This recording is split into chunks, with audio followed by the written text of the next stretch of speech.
Now, this is the remix for the third session. And so today we're inviting you into a conversation about Islam and hip hop. So, Prof, let me start with a question.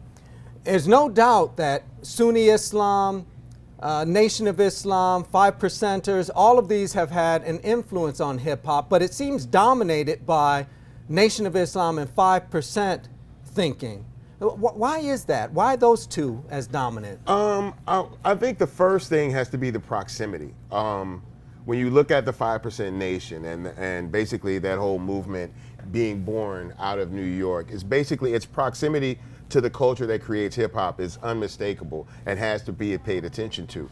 The fact that a lot of the young men at the time that hip hop was growing were becoming part of this 5% Nation, a lot of lexicon and terminology from the 5% Nation kind of becomes inserted into hip hop, to the hip hop community, simply because some of the best people performing in hip hop at the time were 5%ers.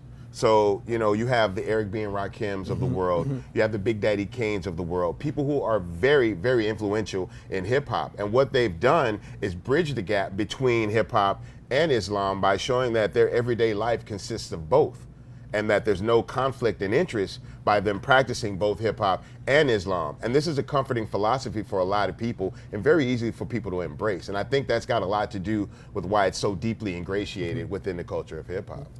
Now, my issue is when we're talking about these different Sunni, well, I wouldn't call it an issue per se, but when we talk about Sunni, we talk about the Nation of Islam, and we talk about 5% Nation.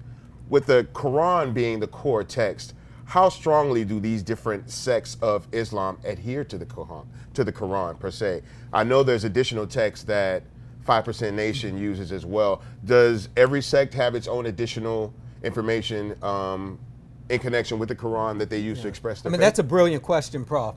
And Sunni Islam, this is easy, right? There's a deep reliance upon the Quran. In a literal sense. In a literal sense, that the Quran kind of guides thought and action. With the Nation of Islam, there's been limited attention to the Quran, particularly during the years prior to the death of the Honorable Elijah Muhammad. Their thinking and their actions revolved around his materials, his text, and his ability to show the truth of the Nation of Islam, even in the Bible. 5% Nation makes use of its own materials, in large part because of their thinking concerning who black folks are, gods and earths, right? So there isn't the same need to be told what to do. So they don't need a sacred text to tell them what to do. What they need are materials that help them decode, break down, deconstruct.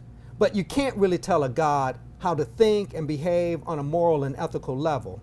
This is within the 5%. 5%ers. Gotcha. Man, my mind gets blown every time we do one of these. I hope we're blowing your mind as well. Thank you for joining us. We'll see you on the next session.